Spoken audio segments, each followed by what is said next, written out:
I am Cadet 3rd Class Winston Sanks, and I am a cadet at your academy. My grandfather, he was a Master Sergeant, and he was stationed at Peterson. He was in fuels. I was actually born at the hospital on the academy when they had a maternity ward. But I moved to South Florida in 2003. Out of high school, I wanted to go to Embry-Riddle University in Daytona because they had a really good aerospace program there. After my first year at Broward College, though, I joined the ROTC, which the most local one was at the University of Miami. And fortunately, after my first semester there, they offered me a scholarship. Our detaching commander, Lieutenant Colonel Ritchie, he gave a briefing on how we could apply here. I honestly kind of blew it off because I loved Miami. Matthew Boskowski, he encouraged me a lot to look into it. And then after that was just a really almost freakish chain of events. The a cappella group at Miami, it's called Under the Keys. They had a little party after one of their performances, and one of the guys there, his name is Luke Cosmo Fisher. His dad went here. He said, "You need to go to the Blue Zoo." My friend Tim Heron, his mom works for the FBI. I told her I was considering it, and she says, "If you can do it, I know the kind of opportunities that people who come from the military service academies are offered." I love my apartment. I love my bike. I was a motorcycle safety instructor. I love my detachment. I love Miami. I love my school. I loved the program there. I loved the weather. I brought all of this up because you asked what I was thinking. The opportunity to travel, the opportunity to jump out of airplanes, fly gliders, attend. They have all kinds of CEOs and generals and major politicians come to speak with us. I didn't know fully what to expect, but I'd expect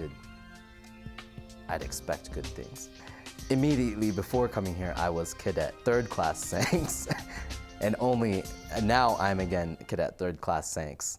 You have to do the whole 4-year program. It's what you have to do. I understand that completely. I would like to say that it wasn't difficult. I prepared myself so that it wouldn't be difficult, but it was difficult. Small fish, big pond. One of the things that my ALO, he told me that one of the most difficult things I'd have was adjusting to the 24/7 military environment. I know you're very motivated, Winston, but you're gonna get fatigued. And I didn't believe him because I was in ROTC. You're super hua. It turned out he was right. When I was living by myself, I could retire to my room. The general loss of sovereignty. So how did I cope with it? That was the question. How did I cope with it? How do I cope with it? Am I coping? Good question. I do appreciate the increased challenge that this place offers. I can't say that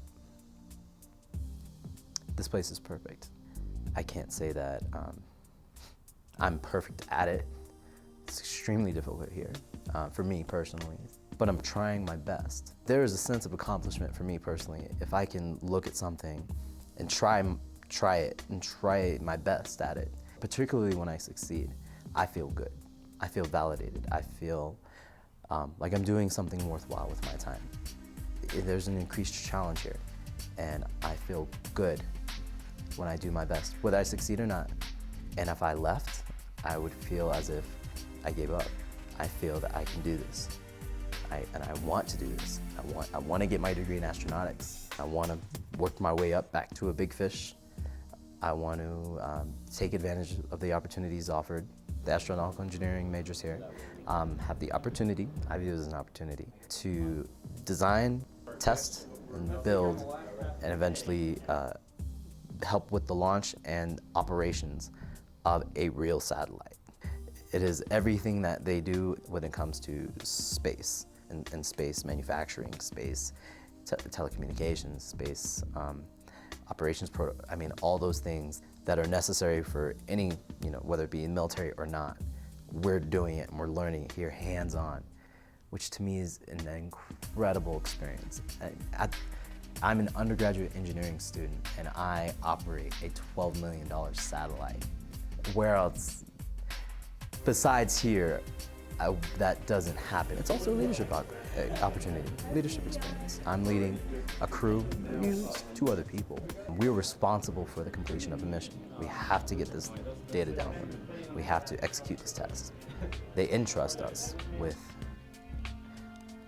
not only a lot of metaphoric responsibility, but a lot of financial responsibility. When I got here, my intent was engineering.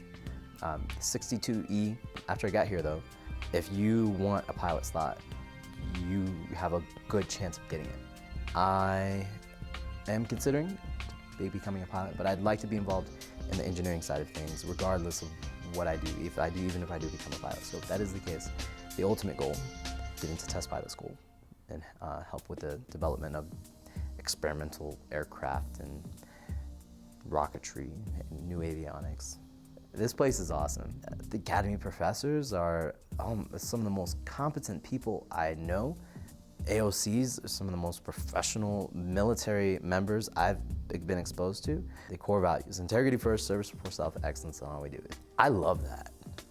That's why I liked the military. That's why I was a part of ROTC. That's why I'm a part of the Academy now. That's why I hope to be part of the active duty operational Air Force in the future. I love those guiding principles. And whether I continue on with the Air Force or not, that's how I want to live.